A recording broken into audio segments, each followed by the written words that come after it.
to Kush News, the newscast of the African diaspora.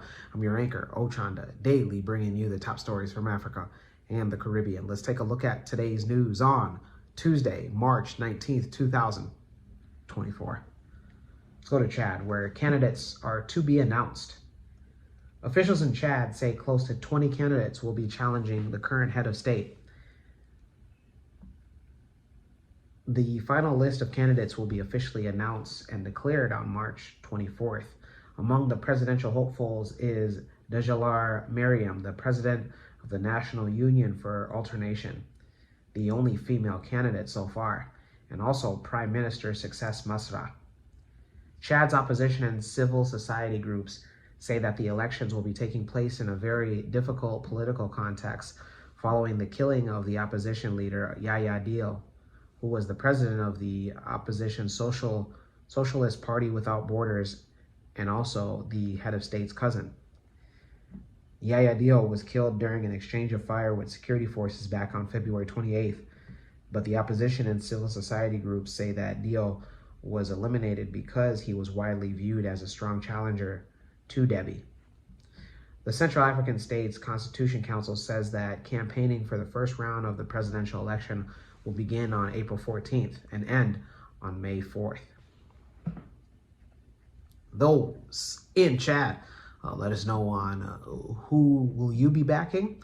Also, let us know on exactly on who you think the final list will be.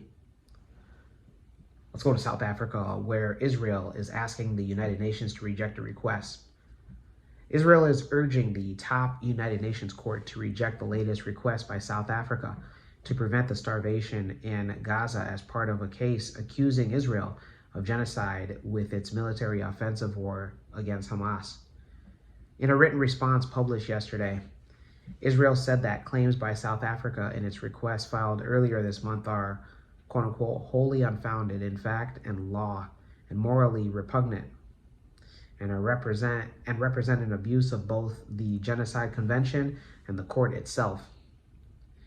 Israel's response was published that the United Nations Food Agency on the same day that said famine is imminent in northern Gaza, where 70% of the remaining population is experiencing a catastrophic hunger, and that a further escalation of war could push around half of Gaza's total population to the brink of starvation. Israel denies that its military campaign in Gaza amounts to suicide. It acknowledged in its written response to South Africa that there's also a tragic and agonizing casualties of civilians in this war, though. Those in South Africa, let us know on your thoughts on Israel asking the United Nations to reject your guys' country's request. Let's go to Kenya, where the president signs a controversial bill. Kenya's President William Ruto has signed into law the Affordable Housing Bill. The bill is a tax intended to pay for the construction of affordable housing for poorer Kenyans. This has been a controversial bill by the opposition and a section of the population who feel that they are already burdened by new taxes. Despite objections from opposition and lawmakers, the bill was amended and ratified by members of parliament last week. President Ruto is aiming to construct 200,000 affordable housing units every year, creating more than 600,000 new jobs. Categories karibu tatu ya ujenzi wa kuna social houses ambaye mortgage yake itakuwa 3,200 na mortgage 3%. Mortgage yake ni 3%, na tunatumia hii fund kusubsidize ndio mortgage yako ikuje 3%.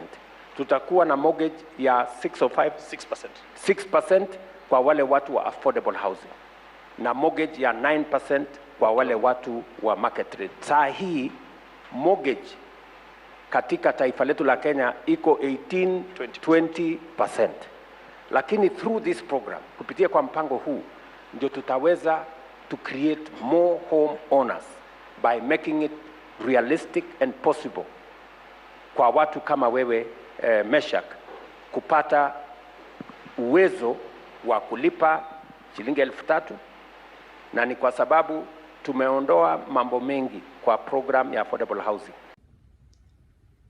Those in Kenya, let us know on where you side with the affordable housing bill and how do you think that that is going to affect the country at large.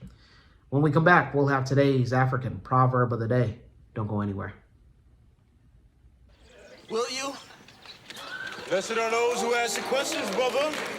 Whitley, I love you, and if you'll have me, I want you to be my wife. What the hell are you doing? Hey, I'm sorry, Byron, I love her. Die! Just die! Let him go, man. Will you have me, Dwayne, as your lawfully wedded husband from this day forth to having a whole and richer for poorer? Baby, please, please. I do!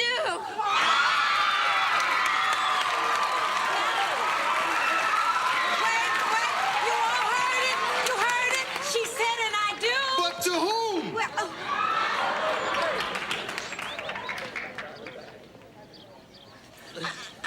I'm sorry, Byron. No. You made a mistake. So what? Here at mccadero.com, we don't make any mistakes.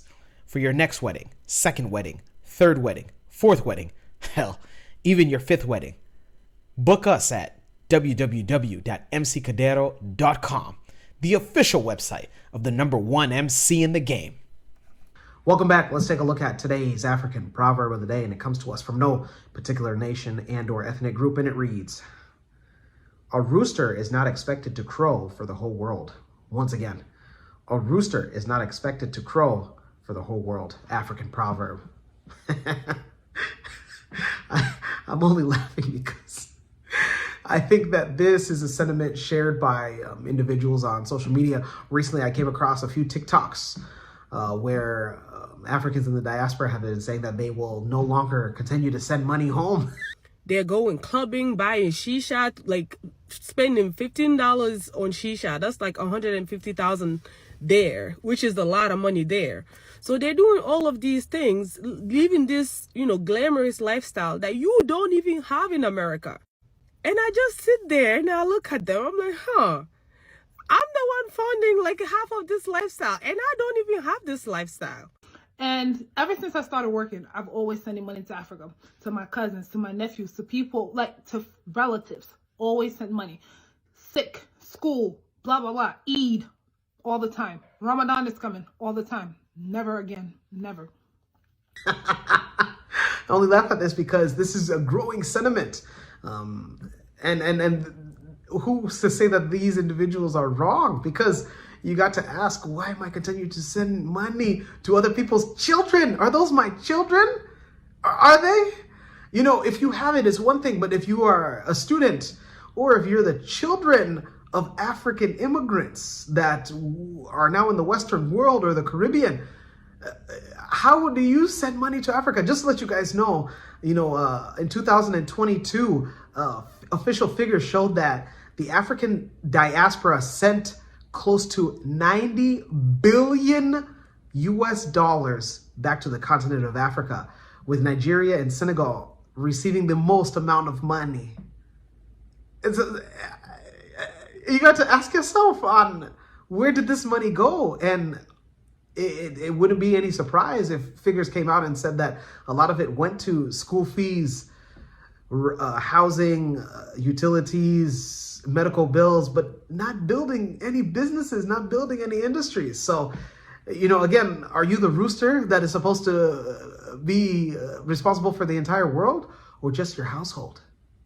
I know, it's a very sensitive topic. Let me know your interpretation of today's African proverb of the day, as well as your thoughts, views, questions, comments, and concerns on the top stories. Don't forget to hit that like button. Make it your best friend. For Kush News on Kush Convos TV, I'm Ochanda. We'll see you soon.